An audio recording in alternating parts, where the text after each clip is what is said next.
town of Yabong, a town before Catbalogan City kung galing kang Tacloban.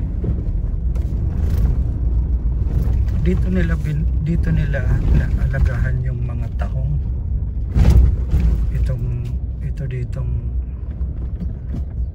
ang daming mga kawayan dyan.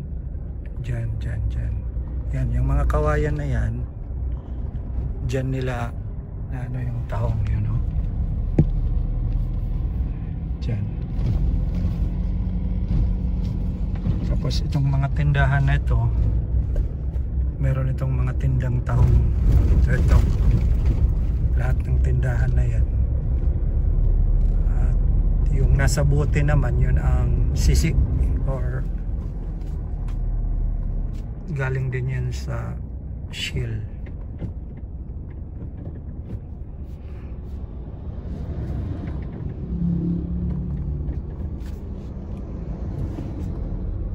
Ang galing mo, kuya, dyan ka pumaparada sa gitna, hindi ka naman lang gumilid.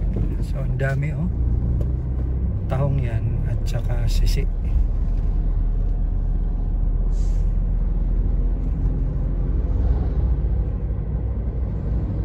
Ang tinatawag na tahong chips, crunchy, kaya yung lyrics ng kanta Tahong ni Carla ay makarub-karub, meaning crunchy tahong. Meron din yan doon sa overdrive ng Razorheads na tahong chips ahoy, tapoy, broccoli, peanut brittle, pinapakan. Nasa Catbalogan City na po tayo. Ginagawa ang daan dito, pahirapan ng pag-aantay kasi one lane lang ito, ah. Hindi ito barangay road, national road ito. So hindi na ako dadaan doon sa city proper. Dito ako dadaan sa diversion road kasi dito ako mag-lunch. Check time 1:14 in the afternoon.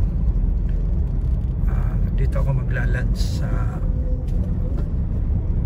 McDo, Catbalogan City. So nasa diversion road ako sa taas kasi doon sa baba matraffic doon, at saka ang kikipot ng daan.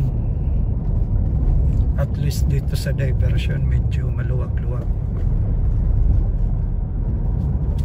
Ko lang dito ngayon sa McDo, Catbalogan City. Magla-lunch muna ako ngayon kasi 1:30 na. Then after lunch diretso na ako papuntang Calbayog, then papunta ng Dapdap Port.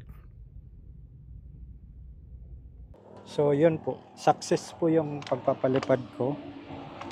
So punta na po ako sa destination ko ngayong araw kasi bukas na ako tatawid papuntang Bicol. Overnight muna ako doon sa port ng Dapdap.